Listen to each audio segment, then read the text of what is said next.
My twin hijacked my identity and my credit. So I crashed her dream wedding and exposed every lie in front of 200 guests.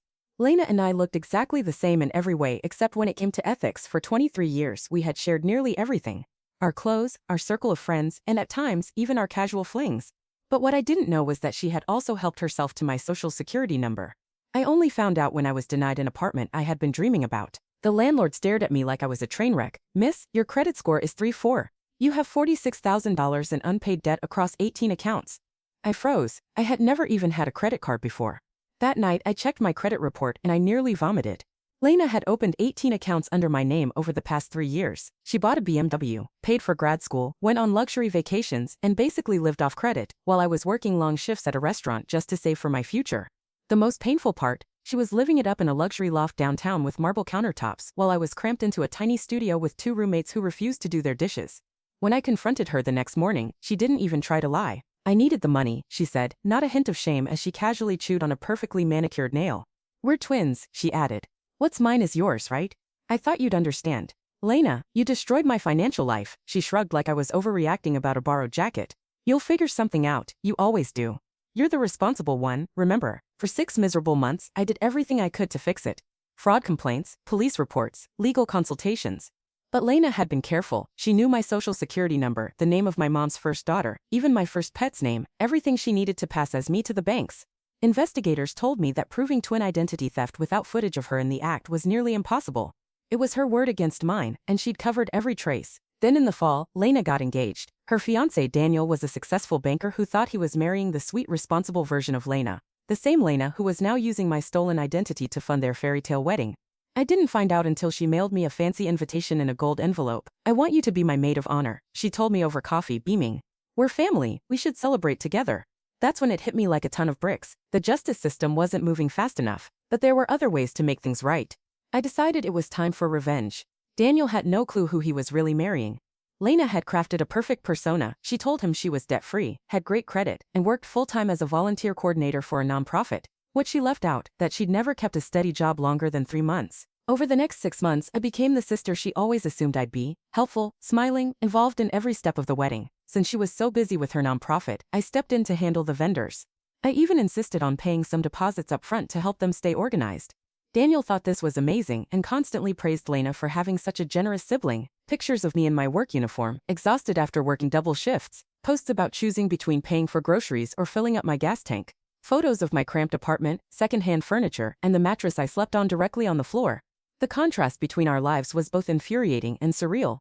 3 weeks before the wedding, I arranged to meet Daniel's best friend, Caleb, at a quiet cafe in the city.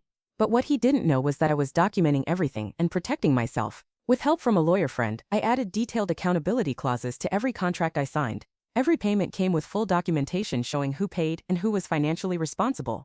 I made sure my name never appeared as the one responsible for any costs. Meanwhile, Lena was living like royalty again under my name. She was booking spa days, trying on designer gowns, buying jewelry, and even taking a weekend trip to Paris for her bachelorette party, all using credit cards she kept open under my name, despite the fraud claims I'd already filed. I started collecting evidence. Photos of her using my cards in stores and restaurants, screenshots from her social media showing off items I'd never purchased, tags in cities I hadn't visited. I also kept receipts proving I was busting my back just to afford daily expenses, while she racked up thousands every day. I created spreadsheets logging every charge, snapped pictures of the receipts she left lying around. I even hired a private investigator to track her for a week. He documented everything, her spending habits, her lifestyle, all of it totally out of line with her reported income. The report was damning. Lena started her days at high-end cafes, billing $15 breakfast to my Amex. She spent her afternoons browsing expensive boutiques, trying on clothes that cost more than my rent, weekly manas and pedis at elite salons, all on my cards. Her social media told the whole story. Pictures of her in designer pieces, tags still hanging. There were videos of her sitting in upscale restaurants, confidently ordering the most expensive meals on the menu. Selfies taken in luxury spas where she enjoyed facials and $200 massages like it was routine. At the same time, my own social media showed a very different life. Pictures of me in my work uniform, exhausted after working double shifts. Posts about choosing between paying for groceries or filling up my gas tank. Photos of my cramped apartment, secondhand furniture, and the mattress I slept on directly on the floor. The contrast between our lives was both infuriating and surreal. 3 weeks before the wedding, I arranged to meet Daniel's best friend Caleb at a quiet cafe in the city. "I need to show you something important," I told him seriously. "But please promise me you'll listen all the way through before saying anything." Caleb was a respected corporate lawyer, known for being both fair and sharp. He listened carefully as I laid everything out, one piece at a time: credit reports showing years of damage, bank statements proving the financial loss, photos of Lena using my identity, police reports that had been dismissed or ignored entirely. With every new page I handed him, Caleb's face became more serious. "My God," he whispered, scanning the documents. "She's been exploiting you for years. This goes far beyond identity theft. This is structured financial abuse." He looked up. "And now she's about to trap Daniel in it too." I handed him Lena's falsified employment documents and fake financial records, the ones she had given Daniel. She told him she made $84,000 a year working in nonprofit, that she had $30,000 saved up, and a flawless credit history. Daniel was planning their entire future based on a complete lie. In reality, Lena never had a real job for more than a few months at a time. All the money she spent came from what she stole using my name. Then I showed Caleb the worst piece: recent credit applications where Lena used Daniel's employment and income details to apply for new cards in my name. She was still actively destroying my credit, now using his financial info to keep going. I explained what this meant. Once they were married, she could drag Daniel into this mess too. Joint assets, joint debts. He'd become financially tied to every lie and crime she committed. Caleb took a moment before speaking. "This is a scam operation," he said. "She's no longer just targeting you. She's setting Daniel up to be her next victim." I nodded. "And I'm still paying the price." He closed the folder and looked straight at me. "So what do you want me to do?" "I want you to help me make sure Daniel knows exactly who she is before he signs anything legally binding," I said. "And I want Lena to face consequences, real ones." We spent the next 2 hours working on a plan, a way to expose Lena publicly while also protecting Daniel from further damage. Caleb understood how the legal system worked and explained how to present the evidence with the most impact. "The timing will be everything," he said. "We need to reveal it when she can't run, can't spin it, and can't deny it in front of everyone." "At the wedding," I suggested immediately. He nodded. "At the wedding." Over the next few days we finalized every detail. Caleb coordinated with Daniel's family and key guests ahead of time so they'd understand how serious things really were. I handled organizing the documentation and preparing how it would be presented. We worked out the timing so Daniel would get the full picture exactly when it mattered most, before it was too late. Caleb also put me in contact with someone from the FBI, Agent Nina Wong, who specialized in identity theft. She went over the evidence and confirmed that Lena had committed multiple federal crimes. "Identity cases are hard to prosecute," Agent Wong told me, "but your documentation is extremely solid." She agreed to attend the wedding discreetly and said she would step in if Lena tried to run or act out. The week before the wedding, Lena's spending hit ridiculous levels. She charged $3,500 for wedding dress alterations, $1,700 for hair and makeup trials, $500 for shoes and accessories, and another $700 for lingerie and perfume. She even used my credit card to pay a $1,100 for spa treatments and facials for all 6 of her bridesmaids. None of them had any clue the entire event was being paid for with stolen money. The rehearsal dinner alone cost $4,000, also billed to my Visa. Lena gave a teary toast about family, love, and gratitude, while literally funding it all by draining my accounts. I clapped right alongside everyone else, grinning quietly because I knew that in less than 24 hours her whole universe would implode. On the wedding morning, Lena slipped into her $3,000 custom dress, paid for on my American Express, blissfully unaware that her dream day was about to spiral into a nightmare. I showed up early to help with last-minute details, lugging an accordion folder packed with neatly labeled evidence. "You look absolutely beautiful," I told her, and I truly meant it. Lena had always been stunning: perfect figure, flawless skin, effortless charisma. That magnetism is exactly how she'd gotten away with everything for so long. The venue itself was spectacular, an old lakefront mansion with manicured gardens and marble terraces. The one-day rental alone was $14,000, all charged to my Amex that the bank still hadn't frozen despite repeated fraud claims. Inside, the florist had filled the place with $2,500 worth of white roses and peonies. A well-known photographer was billing $5,000 for the day, while a $2,000 string quartet rehearsed quietly in the corner. Every expense sat on credit opened under my stolen identity. Guests began arriving at exactly 2 p.m., dressed to the nines. Daniel's side: doctors, lawyers, successful executives, old money families who measured worth in reputation and credit scores took the right side of the chapel. Lena's relatives gathered on the left, looking slightly overawed by all that wealth. Our parents, honest middle-class folks who'd worked hard for everything they owned, had no idea their daughter's glamorous life was entirely fabricated. At 2:30, Daniel pulled me aside in the Manor Library. "I have to thank you personally," he said sincerely. "Lena keeps telling me you covered so many wedding costs while her nonprofit salary lagged. You're an amazing sister." My heart pounded, seconds from detonating her lies. "Daniel," I said gently, "we need to talk before the ceremony starts." I handed him a thick craft envelope with his name neatly written on it. "These are the real vendor contracts and Lena's actual financial records," I explained. "Please look them over before you make anything legal." His hand trembled as he broke the seal. I watched confusion slide into shock, shock into disbelief, disbelief into anger. "This can't be right," he whispered, scanning page after page. Lena told me she doesn't even use credit cards, she pays cash. Every charge you're seeing was made on cards she opened in my name, I said, keeping my voice steady. She used my social security number and personal info to finance your entire relationship. Daniel's complexion turned ghost white. The condo you believe her nonprofit pays for. All on my credit. The BMW. Same. This wedding? Every dime charged as me. He kept turning pages, hands shaking harder. She even used your income details to get extra cards, I added. Once you two were married, you'd share liability for everything. Daniel looked at me, horrified. How long has this been happening? 3 years, maybe longer. He dropped into a leather chair, evidence spilling around him. Everything she's told me, it's all a lie. By 2:45, guests were settling into the ornate chapel when Daniel's parents found me, faces tight with panic.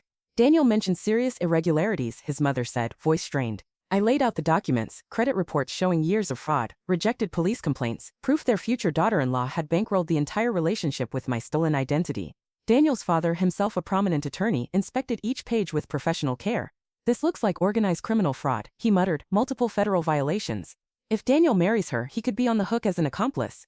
His mother's face went pale with shock and anger. She's lied to our whole family for over a year. We welcomed her, treated her like a daughter. She's a practiced manipulator, I said quietly. Years of experience.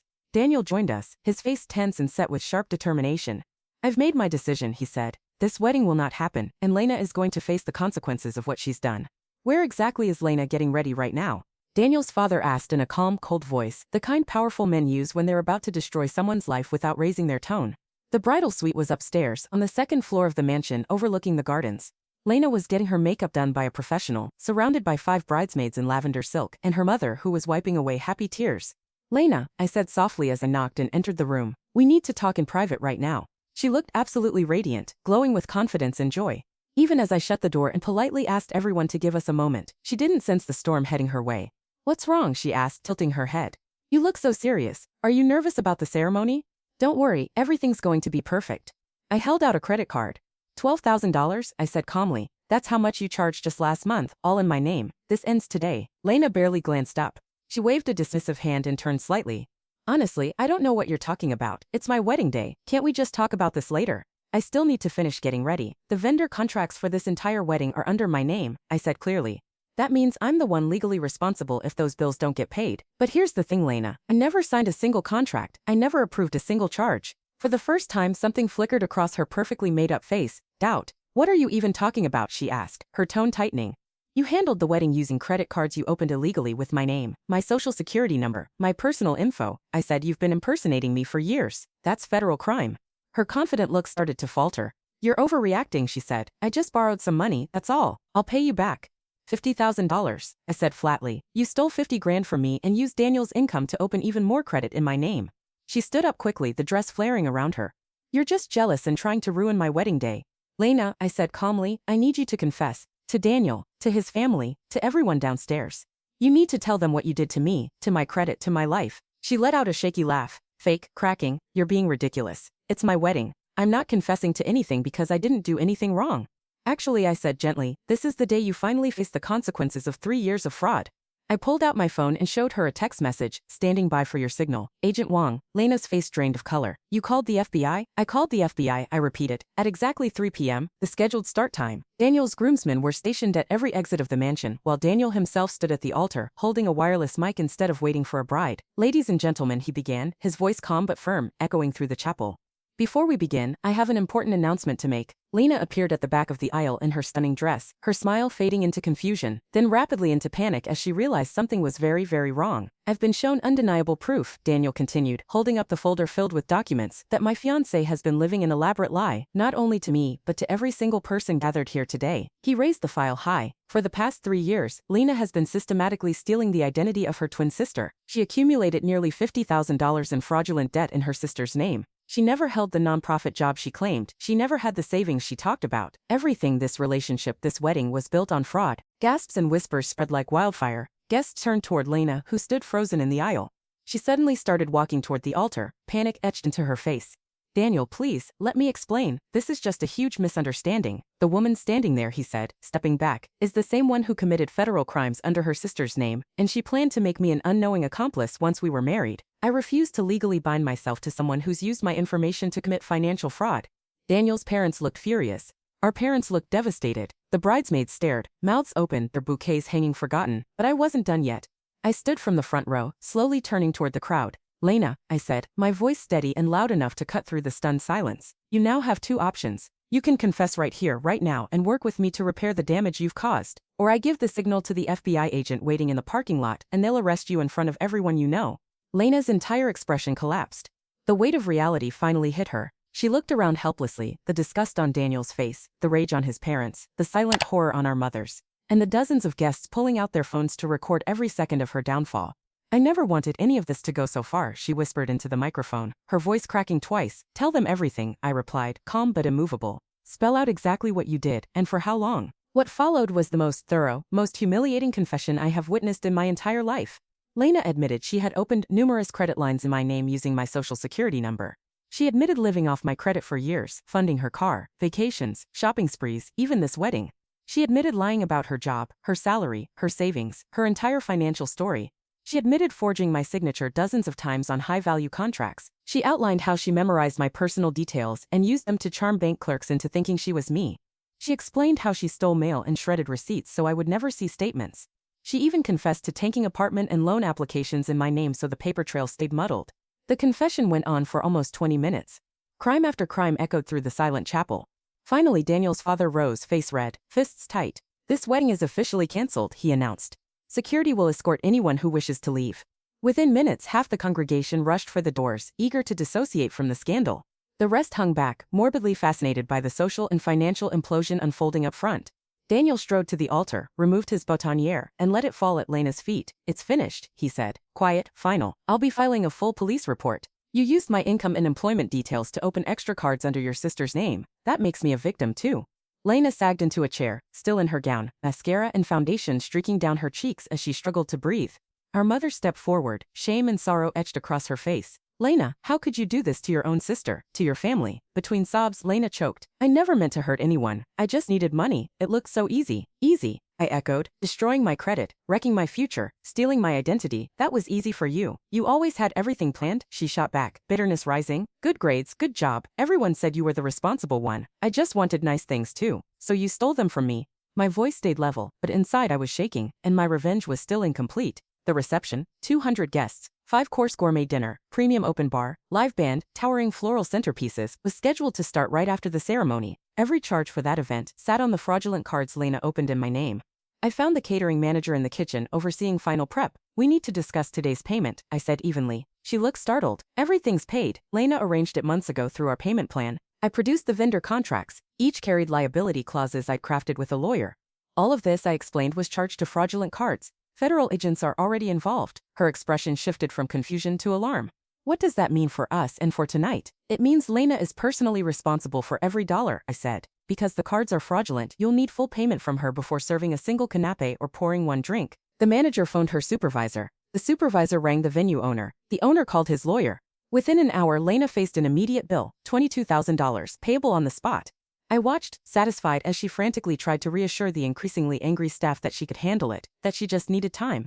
But her accounts were already frozen under the fraud investigation. Ma'am, the venue manager said firmly, if full payment isn't made right now, we cancel the event and engage legal counsel to recover our costs. This is fraud against our company, too. Lena whirled to her parents, to Daniel's relatives, to her bridesmaids, anyone who might rescue her. Yet the hall was emptying rapidly. People were backing away from the scandal. No one wanted to be linked to an admitted fraudster and identity thief. The bridesmaids, still wrapped in their lavender silk dresses, edged toward her, keeping a cautious distance. Lena, one of them blurted, her voice rough with disbelief. We have to know, did you pay for the spa day and our dresses with stolen money too? Lena said nothing. That silence told the whole story. One bridesmaid's face drained of color, another pressed a hand over her mouth. Slowly they removed their bouquets, unfastened the rented jewelry from their necks and wrists. We can't be part of this, one whispered. We didn't realize we were accessories to credit card fraud. One by one, Lena's entire support network crumbled. Friends, family, even distant relatives slipped away the moment they grasped how deeply she'd deceived everyone. By 5 p.m. the reception hall, once planned for 200 guests, was ghostly quiet. Only catering staff were left. Boxing hors d'oeuvres, rolling up linens, unpinning centerpieces. Security guards lingered to make sure nothing mysteriously disappeared. A 3-tier wedding cake, $800, billed to my MasterCard, sat untouched, destined for the trash. I was outside in the parking lot, loading evidence boxes into my trunk for Agent Wong, when Lena stormed up. Her gown was wrinkled, mascara streaked down her cheeks. "This is all your fault," she spat, voice trembling. "You ruined my wedding out of pure spite and jealousy." I met her gaze. "No, Lena, you destroyed your own wedding by building your life on lies, theft and fraud." "I can fix it," she insisted, grabbing my arm with unexpected strength. "I'll pay you back every cent. I'll get a job, work forever if I have to." "You'll also face the legal fallout," I said, gently prying her fingers loose. "The FBI has everything. Daniel's filing a civil suit for the fraudulent info you fed him. The venue's pressing charges for non-payment. Every card company knows your name and address." Agent Wong appeared at the far end of the lot, flanked by 2 other agents. "Lena Thornton," she called. "I'm Special Agent Nina Wong with the FBI. You need to come with us to answer charges of identity theft, credit card fraud, and mail fraud." Lena's face went bone white. "I want a lawyer." "That's your right," Wong replied evenly. "Based on the evidence and your public confession in front of more than 100 witnesses, you are under arrest." They read Lena her rights and escorted her, still in the bedraggled wedding dress, into the back of an unmarked SUV. Through the window she stared at me, a mix of hatred, panic, and resignation swirling in her eyes. I drove away slowly, leaving behind the wreckage of what was supposed to be the happiest day of her life. The investigation moved at lightning speed. Prosecutors called the file one of the most clear-cut identity theft cases they'd ever seen. My documentation left no gaps. Faced with mountains of proof, bank statements, forged signatures, intercepted mail, Lena's attorney urged her to plead guilty in exchange for a lighter sentence. 3 months later, she stood before a federal judge and pled guilty to identity theft, credit card fraud, mail fraud, and conspiracy to commit financial crimes. She was sentenced to 18 months in federal prison and ordered to pay full restitution, every dollar she stole plus interest, penalties, and damages, bringing the total to $66,000. Daniel married a college friend the following spring, someone real, with her own income and good credit. I attended as a guest. During the toast, his best man spoke about the value of honesty and trust.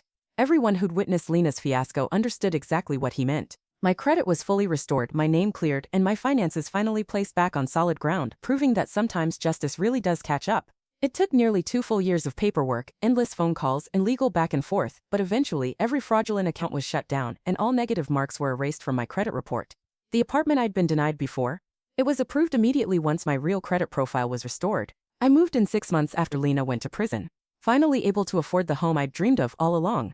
Lena served her sentence in a federal facility.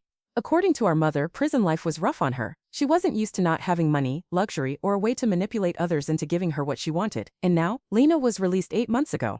She's working at a local grocery store back in our hometown, living in the basement of our parents' house. She sends me $200 every month, court-ordered restitution for the rest of her life.